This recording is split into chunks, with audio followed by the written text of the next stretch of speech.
కళ్ళకున్న కాటుక చూడు, కట్టుకున్న చీరను చూడు, అస్తమాను నన్నే చూడయ్యో నా బంగారు కొండ, అంత దూరం ఉంటే ఎట్టయ్యో.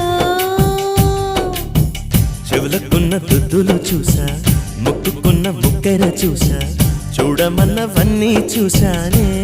నా పువ్వుల దండ చూపకుండా ఎన్నో దాచావే.